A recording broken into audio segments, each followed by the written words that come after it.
Welcome to another episode of 252. Frank G here along with Johnny Blaze, Cool Water Kurt, Ralphie D. Today we're doing a two-part retro recast on the movie Pulp Fiction. We're going to send it over to JB to kick it off. All right. First name we have on the chopping block, Butch Coolidge. Step aside, Butch. I wanted someone who's not just, he was big, he was slightly intimidating, and I could foresee him if he had the talent to kill someone in the ring. I chose Val Kilmer. Interesting. Back then he was Provocative. not heavy, he was cut. Oh yeah, Doc Holliday. Yeah, that was around that time when he was sexy Doc Holliday. A little sweaty. That's interesting. Not bad.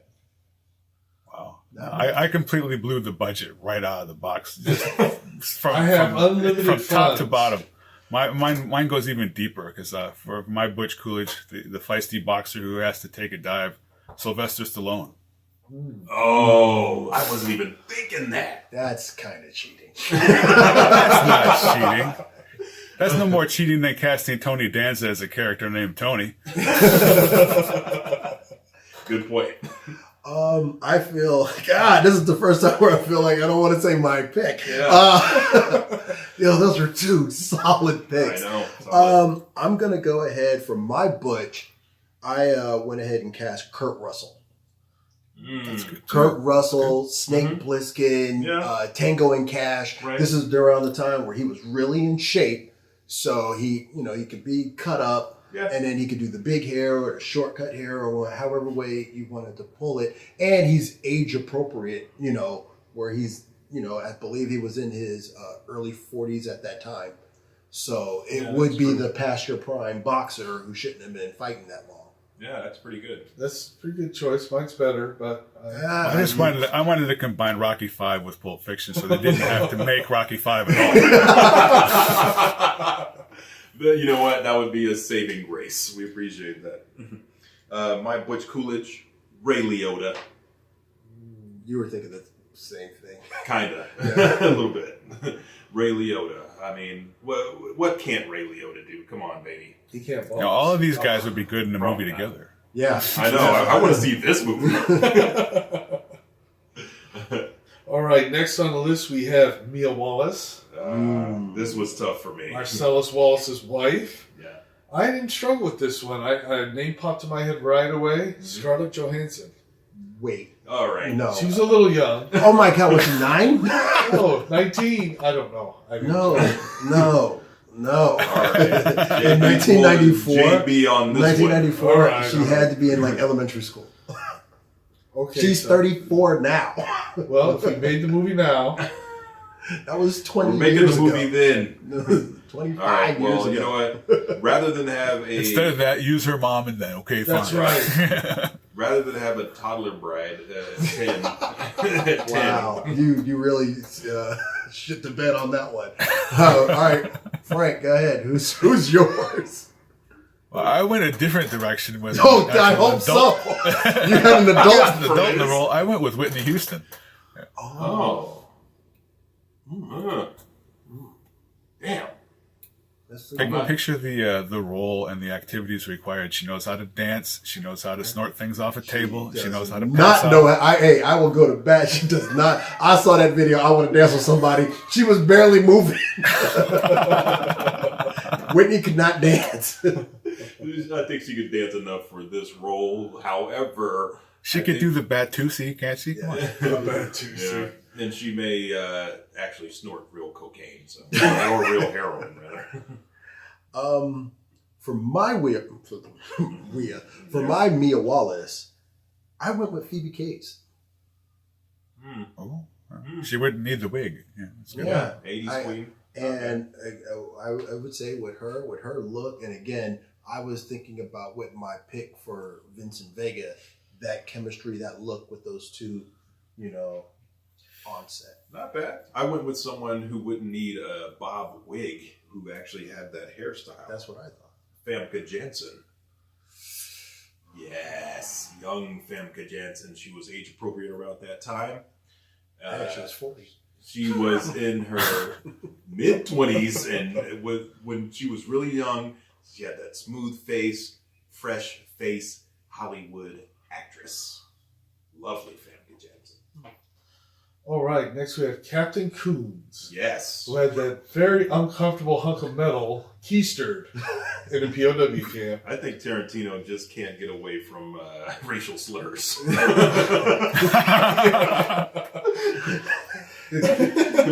There was no way I was going to let this slide-eyed gook bastard. Now, it was those lines. I mean, I thought it was done perfectly in Pulp Fiction. It was a hard choice. Yeah. I mean, I wanted someone who could just throw out that slime. James Spader.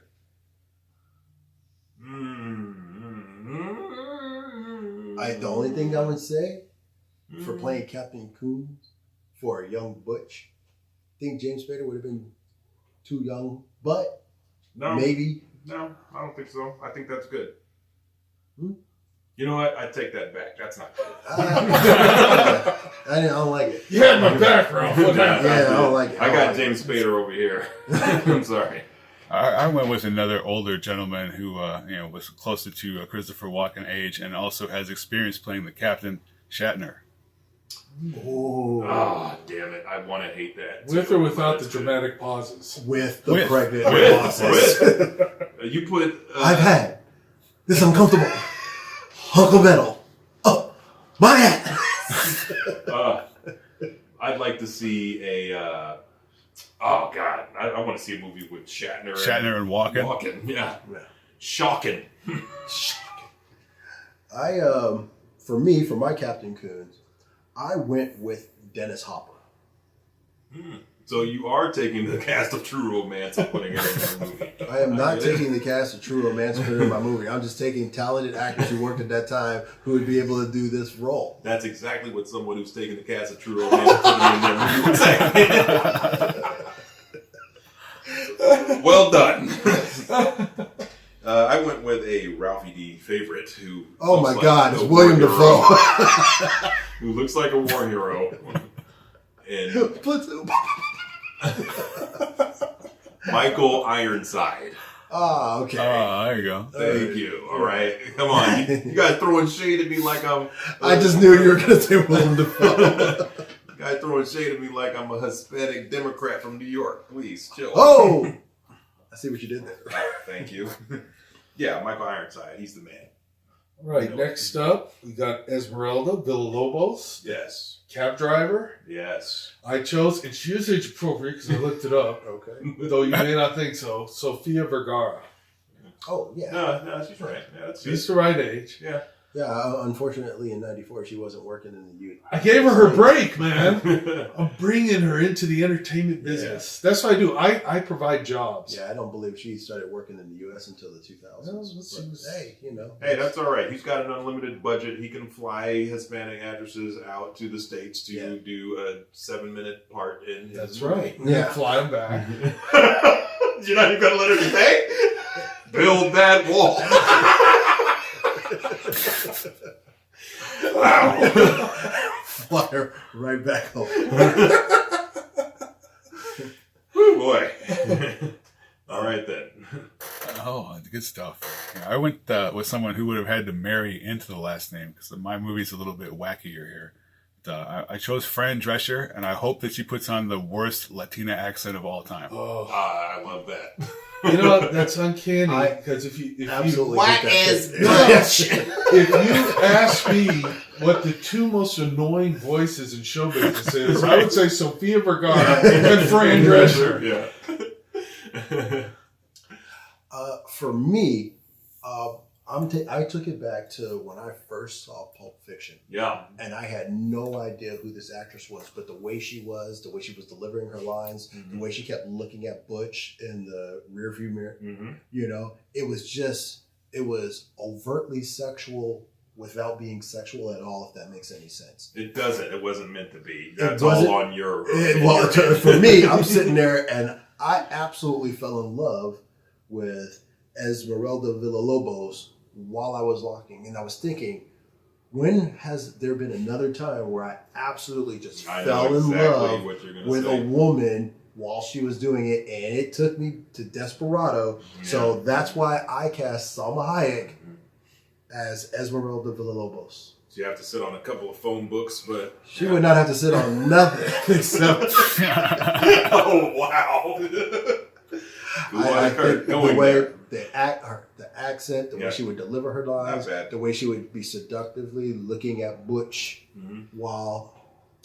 I like the way you're taking other Tarantino movies and putting other characters in. That's good.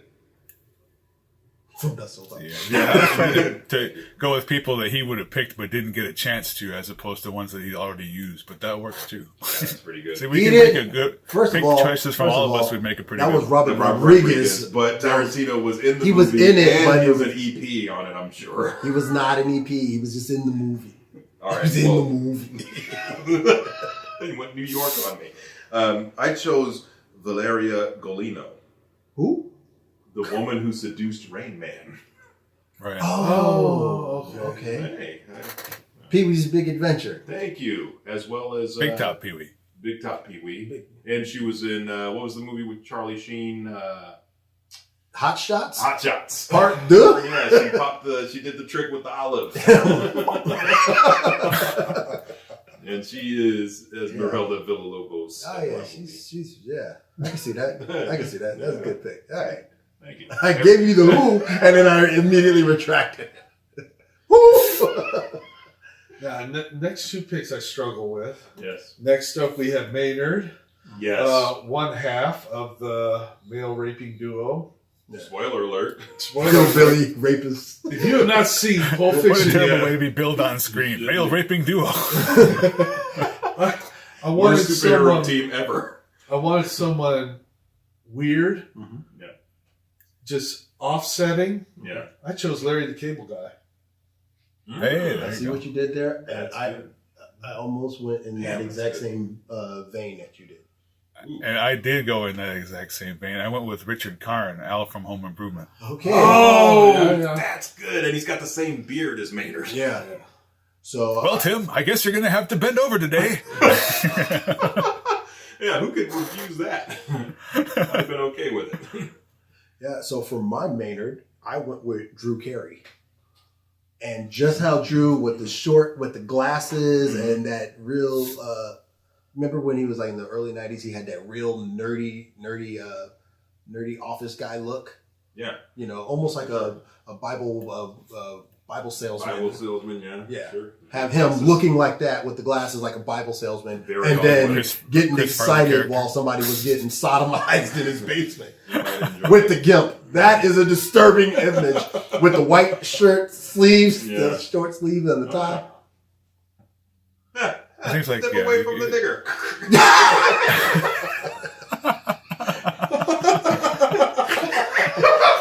He would not have the job on The Price is Right if he said that line. The only thing they would remember is Drew Carey with a shotgun saying, "Step away from the nigger." He would be eligible for Congress in many states. Very true. Well, you know what? I chose someone who probably looks like they sodomize people in basements. Yuck. Michael Rooker. Ah, Yeah. Huh? Don't let her go, Gabe. yeah. Well, he was Henry Portrait Henry of a Serial Portrait of a Killer. Serial So he can play that character. That's what I'm saying. Almost a Based little on the too script good. of that. Yeah, almost a little too good. Hey, I do this for a living. I'm Mary Poppins, y'all. All right, our next pick is the other half of the basement raping duo. Worst superhero Zed. team ever. Yes, Zed. Zed's dead. Spoiler. Yes. Yes. All right, for the part of Zed, I wanted someone that creeps you out just by looking at you. Yes. So I chose Javier Bardem. Yeah. Everything I've seen him in, he's creepy. You know, it's just a guy you don't want to ride a long elevator with. Yeah. That's true. But I suppose if he was going to be doing this thing that was happening in that film, you'd rather have that happen to you from that than my choice, which was Bobcat Goldthwait. Whoa!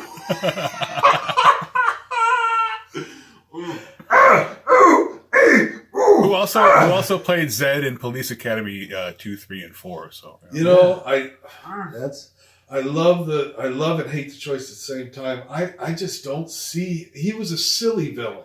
You can have him. I don't use the see him voice. as He a can just serious speak normal. villain. But I love the choice, but I hate him for this part. That was a backhanded compliment right there. That's right. I actually went the actual opposite way. I went for a old Hollywood, classically handsome leading actor for this small role, and I chose Billy Zane. That's a good Now, choice. Billy Zane with a full head of hair, or Billy Zane shaved it all clean, like he did in Poetic Justice.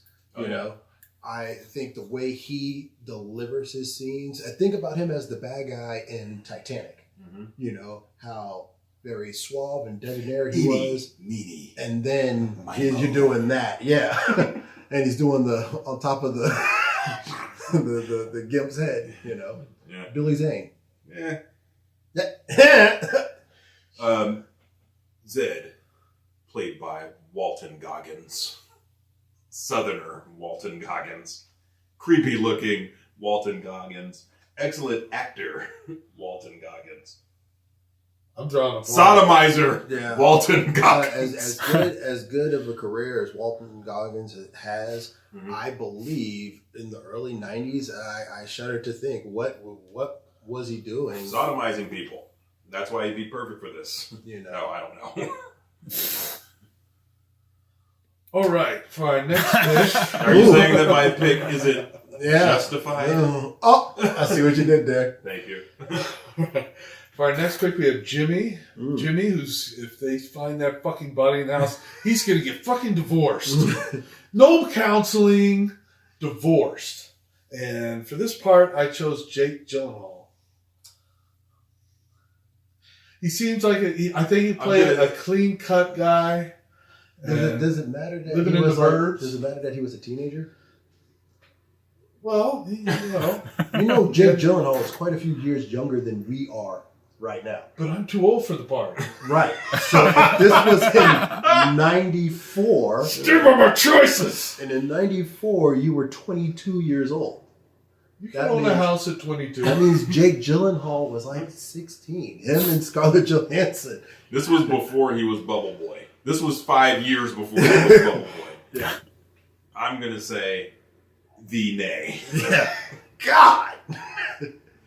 But do some research. I did a lot of research. I didn't research every single So he's day. the only partner he knows in 818, this 16-year-old kid. That's right. Who's living in his parents' house. To get rid of him. Jeez. Okay. Minor alterations to the script. It's okay. It's all right. Whatever. Make it a clubhouse instead of Make it a clubhouse. All right. I stuck a little more age appropriate. I was Steve Buscemi. Nice. Give him a larger part in the movie. He's already in the movie, not allowed. That's not true. He He played Buddy Holly. Played Buddy Holly at the diner. It's all right. Well, I'll recast Buddy Holly as Tarantino. Breaking our rules, man. I would have to agree with JB there. I don't agree. I do. But hey, it's your show. I don't, because most people don't know that's even him there. Except for the people who love that movie and know that he's in it. My choice for Jimmy, I went with someone because the one good thing about Quentin Tarantino and the role of Jimmy, he had this really kind of nervous, neurotic look about him. It wasn't so much in what he was saying, but just the way he was sitting there holding his coffee cup with that scrunched up look. I think he was doing that because he's a bad actor. All this stuff. I went with David Schwimmer. I went with David Schwimmer again about that 1994. It was right in the first season of Friends, so this movie would have popped before the show kind of popped, and it would have been like it gave him more of a level playing field when they went in to renegotiate for their contracts, because at that time Courtney Cox was the only real star that they had. Well, Matthew Perry had done a couple of things. Had done a couple of things, and same with they all had done a couple of things, but she was clearly making more money than everybody else. And this would have gave him a little bit more star power for that very small role in this Academy Award nominated movie. Schwimmer, big fan of the N word as well. For Jimmy, where did that come from? So Michael Richards then, right? Oh, yeah, that's what I should have picked. Damn it. You know what? I might switch to Michael Richards for mine.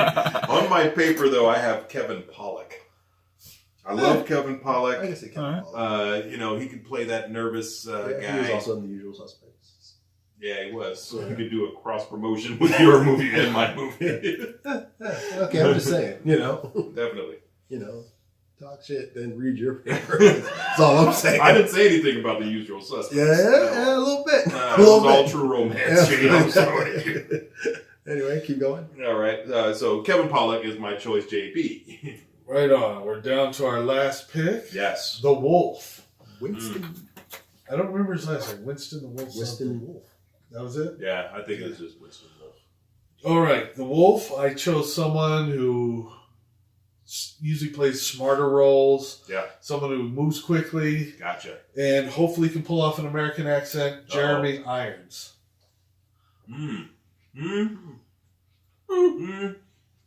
I just, you put a suit on, he just screams the Wolf to me. I like Well, all right. Yeah, he speaks for us all. Yeah, I was tempted to go with Simon Le Bon just because he could play that sort of Bond version of the Wolf, plus hungry like the Wolf, of course. But ultimately, I settled on this being my spot to insert Christopher Walken into this film. I see what you did there. You just double dipped on actual cast members of the movie. Choose John Travolta as the Wolf. Yeah. No, but if you recast the movie, the other guy was already played by somebody else. You know, he can't It's be. against the It's not double rules. dipping because Captain Coons is Shatner in my movie. That's right. And by that rationale, he's got it. Yeah. Well done, I went with another classic Hollywood heavyweight, and yes, I would admit that this was probably a little typecast for his role, but I went with Joe Pesci. you know what? Rolls up in the big car, little guy comes out talking stuff, and he has made a career of being in scenes with guys who are probably twice his height and bullies the hell out of them. Yeah. And so where they are, submissive to his whims. And I can just see him telling Jules and Vincent, pretty please, with sugar on top. Clean the fucking car. Clean the fucking guy. I was going to do my Joe Pesci, but my Joe Pesci's no good. But don't take it to the drive-thru. Yeah, but don't take it to the drive-thru. All right, and rounding out They this, fuck you in the drive-thru. rounding out this one, the Wolf, Joey Pantoliano. Joey Pants. Usually plays a can-do character with ulterior motives, but you take out those ulterior motives because he's just doing a job for his boss, and you got the Wolf played by Joey Pants, the can-do man. Pretty good. Yeah. I mean, I want to say something bad about it, but but Yosef in anything, he usually knocks it right out the park. I agree. I know. I made him speechless. Well, with that, oh wait, this isn't my show. So you get the Kuwata Kurt wrap up.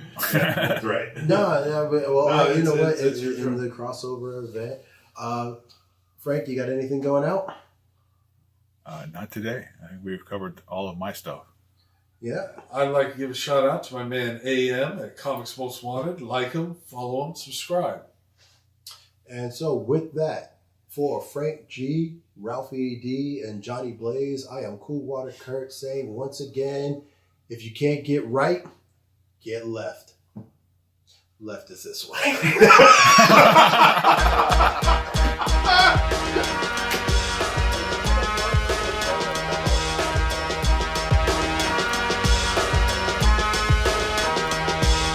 Adonis, pull yourself together.